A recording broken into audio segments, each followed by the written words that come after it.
അസ്സലാമു അലൈക്കും വറഹ്മത്തുള്ളാഹി വബറകാതുഹു. അൽഹംദുലില്ലാഹി റബ്ബിൽ ആലമീൻ. അല്ലാഹുമ്മ സ്വല്ലി വസല്ലിം അലാ നബിയിനാ മുഹമ്മദിൻ വഅലാ ആലിഹി മുഹമ്മദിൻ സ്വല്ലല്ലാഹു അലൈഹി വസല്ലം. വേദിയിൽ ഉപസ്ഥിതരായ മഹല്ല് പ്രസിഡന്റ്, സെക്രട്ടറി, മറ്റ് പരിസര മഹല്ലുകളുടെ ഭാരവാഹികളെ, സദസ്സിൽ ഉപസ്ഥിതരായിട്ടുള്ള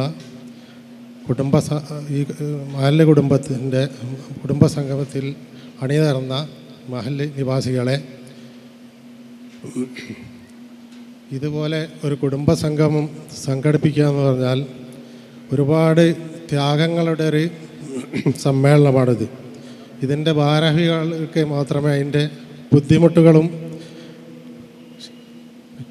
പ്രയാസങ്ങളും ശരിക്കും മനസ്സിലാക്കാൻ കഴിയും. കാരണം എന്താണെന്ന് വെച്ചാൽ കഴിഞ്ഞ 2 മാസം മുമ്പ് നന്മണ്ട ഇതുമാതിരി ഒരു കുടുംബസംഗമം നടത്തിയിരുന്നു.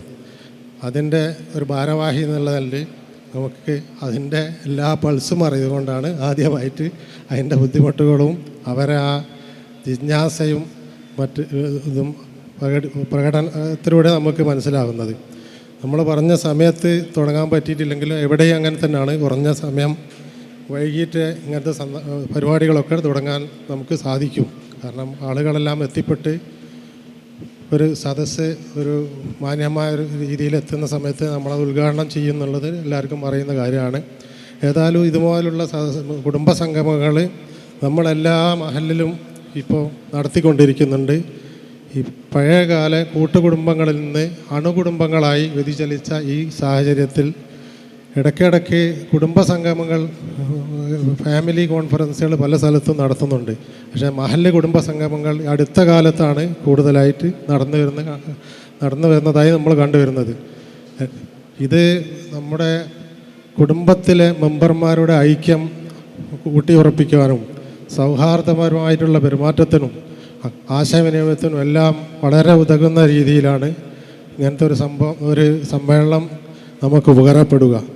ഇത് ശരിക്കും നന്മണ്ടൊക്കെ ഞങ്ങൾ കഴിഞ്ഞ ദിവസവും കമ്മിറ്റിയിൽ തീരുമാനിച്ചത് എന്താണെന്ന് വെച്ചാൽ എല്ലാ മാസവും കുടുംബസംഗമം നടത്തുക എന്നുള്ള, അയൽക്കൂട്ടങ്ങൾ നടത്തുക എന്നുള്ളൊരു തീരുമാനമാണ്. വിവിധ ഭാഗങ്ങളിലായിട്ട് അയൽക്കൂട്ടങ്ങൾ നടത്തി പ്രാസംഗികന്മാർ നല്ല നല്ല ക്ലാസ്സുകൾ എടുത്തുകൊണ്ട് അവർക്ക് ദീനീബോധം, ചിട്ടയായ ജീവിതവും എല്ലാം പകരാൻ വേണ്ടി ഉതകുന്ന രീതിയിലുള്ള ക്ലാസ്സുകൾ എടുത്താണ് ഞങ്ങൾ ഉദ്ദേശിക്കുന്നത്. അത് ആണ് ഇപ്പം നാസർ ബാലുശ്ശേരി പ്രസിഡൻറ്റിൻ്റെ സംസാരത്തിലും മനസ്സിലായത്. അങ്ങനത്തെ കാര്യങ്ങളൊക്കെയാണ്. കുടുംബത്തിൻ്റെ ശാക്തീകരണത്തിന് വേണ്ടി എല്ലാ നന്മകളും നേരുന്നു. ഇതുമാതിരിയുള്ള കുടുംബസംഘങ്ങൾ കൂടുതലായിട്ട് ഞാൻ സംസാരിക്കുന്നില്ല. നമ്മുടെ ഉദ്ഘാടകൻ ടി.കെ. അസ്റഫ് സാഹിബ് വേദിയിൽ കാത്തിരിക്കുകയാണ്. അതുകൊണ്ട് കൂടുതൽ സംസാരിച്ച് ഒരുപാട് പ്രഭാഷകന്മാർ പിന്നാലെ വിജ്ഞാനത്തിൻ്റെ സദസ്സുകളുണ്ട്. അതൊക്കെ നമുക്ക് ഉപകാരപ്പെടുന്നതും ഭാവിയിലേക്ക് നമുക്ക് ഉപകാരപ്പെടുന്നതും നമ്മുടെ ജീവിതത്തെ മാറ്റിമറിക്കുന്നതുമാണ്. അതെല്ലാം എല്ലാവരും ശ്രദ്ധയോടെ കേൾക്കണമെന്ന് പറയുകയും പിന്നെ നോർത്ത് നന്മണ്ട മഹല്ല് ജമാഅത്തിൻ്റെ എല്ലാവിധ ആശംസകളും അറിയിക്കുകയാണ്. ഇന്ന് പ്രസിഡൻറ്റിൻ്റെ അഭാവത്തിലാണ് ഞാൻ നിങ്ങളുടെ മുമ്പിൽ ഇവിടെ വന്നിരിക്കുന്നത്.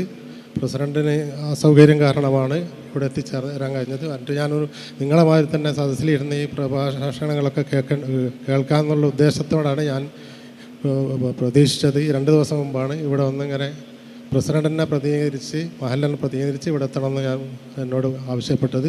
അതിൻ്റെ പേരിൽ ഞാൻ എല്ലാവരോടും ഇവിടുത്തെ കുടുംബസംഘത്തിനുള്ള എല്ലാ ആശംസകളും നേരുകയും ഇതിൻ്റെ പിന്നിൽ പ്രവർത്തിച്ച എല്ലാവർക്കും അള്ളാഹു തക്കമായ പ്രതിഫലം നൽകുകയും അവസാനം മാസ്റ്ററയിൽ ഒരുമിച്ച് കൂടുമ്പോൾ ഇതൊക്കെ എടുത്തു കാണുന്ന ഒരു പ്രതിഫലമായി, ഒരു മുതൽക്കൂട്ടായി അവർക്ക് കാണിക്കുമാറാവുകയും ചെയ്യണമെന്ന് ഞാൻ മനമൊരു പ്രാർത്ഥിക്കുകയാണ്. അസ്സലാമു അലൈക്കും വറഹ്മത്തുള്ളാഹി വബറകാതുഹു.